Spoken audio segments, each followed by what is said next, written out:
Hey everyone, welcome to Sandy's Craft. So guys, I'm here with a new video on how to crochet an ear warmer, or some of you might say a headband. So to make this headband, all you need to know is some basic stitches of crocheting. If you are new to crocheting, then make sure you watch my video on how to crochet for absolute beginners first. So let's get started with the video. So first ma चाहिँ हामीलाई चाहिन्छ yarn, धागो लिनुस्, त्यसपछि crochet hook चाहिँ मैले यहाँ 9 by 3.7 mm को लिएको छु। त्यसपछि हामीलाई चाहिन्छ measuring tape अनि लास्टमा चाहिन्छ सिलाउनको लागि निडल लिँदाखेरि चाहिँ धागो छिर्ने खालको निडल लिनु होला। अब हामी यहाँ सुरुमा चाहिँ नटबाट स्टार्ट गर्छौं। सुरुमा नट बनाएर मैले बनाएको जसरी नट बनाउनु, त्यसपछि त्यो नटमा चाहिँ आफ्नो कुरुस राखेर चेन बनाउँदै जाने। हामी जम्मा 20 वटा चेन बनाउँछौं, त्यसपछि दुईटा चेन एड गर्छौं।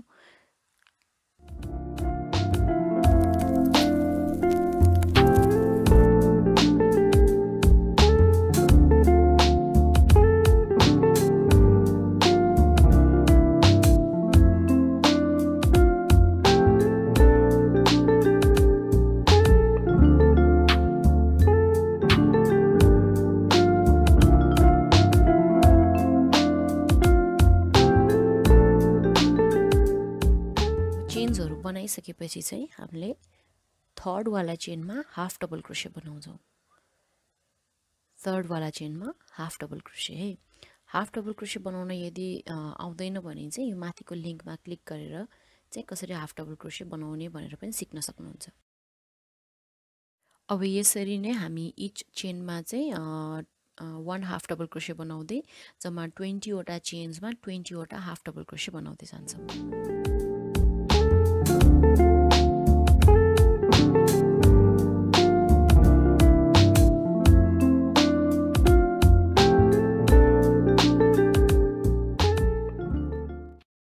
अब यहाँ चाहिँ मेरो रो एन्ड भइसकेको छ। फर्स्ट रो एन्ड भइसकेछ, एउटा हाफ डबल क्रोशे बाँकी छ। अब यो लास्टमा एउटा हाफ डबल क्रोशे गरेर काउन्ट गर्नु होला है। काउन्ट पनि गर्न सक्नुहुन्छ। यसरी नै माथि चाहिँ जुन यो चेन्सहरु हुन्छ यसमा ठ्याक्क 20 वटा चेन्स पुगिसकेपछि चाहिँ स्टप गर्ने हुन्छ। 20 वटा चेन्स मैले भइसक्यो। अब एउटा चेन गरेर टर्न गर्छु मैले। त्यसपछि त्यहीबाट मैले मेरो सेकेन्ड रो स्टार्ट गर्छु। सेकेन्ड रो को लागि चाहिँ अब यो माथिको रोमा ब्याक लूप जुन हुन्छ, ब्याक लूपमा चाहिँ हाफ डबल क्रोशे बनाउँदै जान्छौं। माथिपट्टिको त्यो चेनमा चाहिँ दुईटा लूप हुन्छ, हामी पछाडीपट्टिको लूपमा चाहिँ हाफ डबल क्रोशे गर्दै छौं है। हो यसरी नै तलको जस्तै सेम नै हो माथि पनि, तर माथि चाहिँ पछाडीको लूपमा गर्दै जान्छौं। पछाडीको लूपमा गर्दाखेरि चाहिँ कस्तो हुन्छ नि, यो रिब्ड हुन्छ। यसलाई चाहिँ रिबिङ भन्छ के। अनि धर्के डिजाइन चाहिँ यसैले गर्दाखेरि आउने हो। अब हामी यहाँनिर पनि 20 वटा चाहिँ हाफ डबल क्रोशे गर्छौं।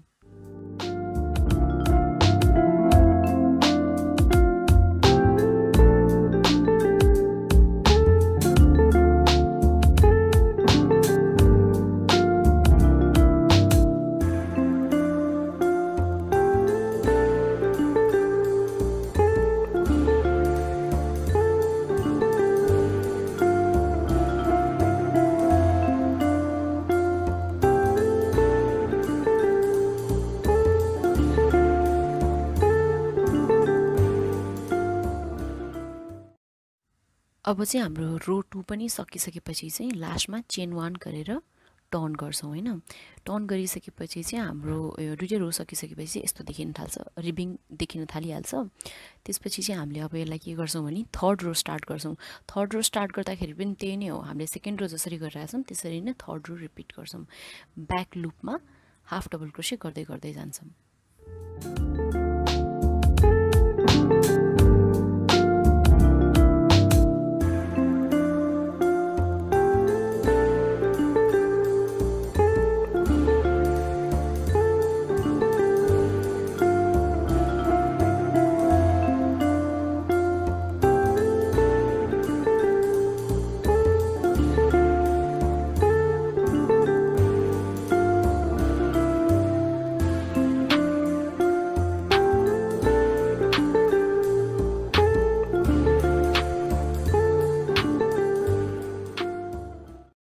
अब चाहिँ नि यसरी नै हामीले हाम्रो इच रो चाहिँ अब हामीलाई कतिवटा रो चाहिन्छ त यो चाहिँ हाम्रो लेन्थ हामीले बनाउँदै जान्छ हामीलाई कति चाहिँ लामो हामीलाई हाम्रो हेडब्यान्ड चाहिन्छ त्यही अनुसारको लेन्थ चाहिँ हामी यसरी नै ब्याक लुपमा हाफ डबल क्रोशे बनाउँदै जान्छौँ।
बनाउँदै जाँदाखेरि चाहिँ हेडब्यान्ड आफ्नै टाउकोमा मेजर पनि गर्दै जानु होला किनभने अब आफ्नै लागि बनाएर हो भने चाहिँ मेजर गर्दै बनाउँदै मैले चाहिँ यहाँनिर आफ्नै टाउकोमा मेजर गर्दै बनाउँदै गइरहेको छु अनि लास्टमा ठिक नहुन्जेलसम्म रोहरू चाहिँ एड गर्दै गइरहेको छु है।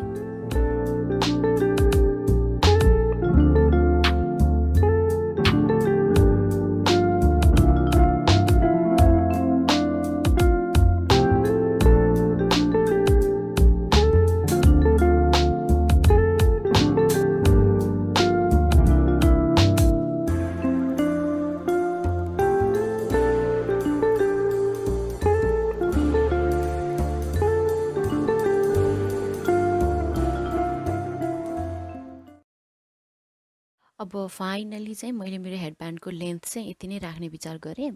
सो म चाहिँ अब हजुरहरूलाई देखाउनलाई मेजर गर्न लाग्छु कतिको लामो भएछ भनेर 15.5 इन्चेस भएछ होइन। अब यसलाई चाहिँ हामी अगाडिपट्टि जुन हामीले ट्विस्ट गर्छौँ हो त्यो चाहिँ कसरी बनाउने भनेर म देखाउन गइरहेको छु है।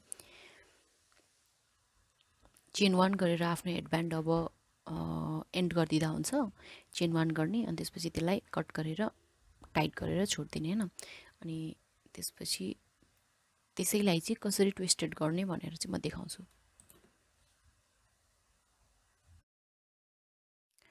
अब चाहिँ हामीले हाम्रो हेडब्यान्डलाई ट्विस्टेड बनाउनको लागि चाहिँ सुरुमा दुईटा साइडलाई ओभरल्याप गर्ने यहाँ मैले गरेको जसरी अनि इच साइडमा चाहिँ हल्का चाहिँ स्पेस राख्ने के आफ्नो फिङ्गर छिर्ने जति चाहिँ स्पेस राख्ने। त्यसपछि अब हामी यो बीचको जुन भाग छ हो यो बीचको त्यति भागलाई चाहिँ छेउछेउको स्पेस बाहेक बीचको भागलाई चाहिँ अब हामी यसलाई सिलाउन गइरहेछौँ। अब सियो र धागो लिएर यो बीचको भागलाई सिलाउने।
गरिसकेपछि चाहिँ हाम्रो अगाडिको भाग चाहिँ ट्विस्टेड भइसक्यो है, ट्विस्टेड सेप लिन थालिसक्यो हो। अब तर फेरि यसलाई हल्का फिनिसिङ दिनको लागि चाहिँ यो छेउछेउको जुन अघिको भाग थियो हामीले यो हो यसलाई छोडेको वाला भागलाई पनि यसलाई पनि अब हामी यहाँ मैले सिलाएकै जसरी सिलाउनु होला है, किनभने फेरि हजुरले अर्कै तरिकाले सिलाउनु भयो भने चाहिँ अगाडिपट्टि पर्छ नि त, अनि अगाडिपट्टि पर्दाखेरि चाहिँ नराम्रो देखिन पनि सक्छ।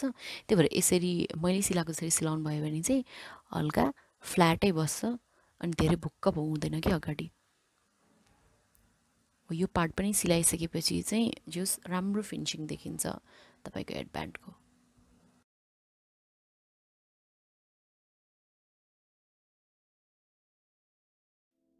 अब चाहिँ एक्सेस धागोहरू जुन छ तिनीहरूलाई कट गरेर चाहिँ भित्र टक गरिदिँदा हुन्छ। यसरी चाहिँ अब हाम्रो हेडब्यान्ड चाहिँ रेडी भइसक्यो। ल गाइज, म चाहिँ ओभर एक्साइटेड भएर यो हेडब्यान्ड कस्तो देखियो मलाई भनेर लगाएर नै हेर्छु कि, अनि मलाई चाहिँ हेडब्यान्ड एकदम मन परेको छ। अब यो मैले जाडोभरि छोड्नेवाला छैन, मैले थाहा पाइसकेँ। एकदम न्यानो पनि छ अनि एकदमै फिट पनि भएको छ, मजाले फिट पनि भएको छ, क्युट पनि लागिरहेको छ यो हेडब्यान्ड। Guys, if it was helpful to you guys, then please like the video and subscribe to my channel. Bye.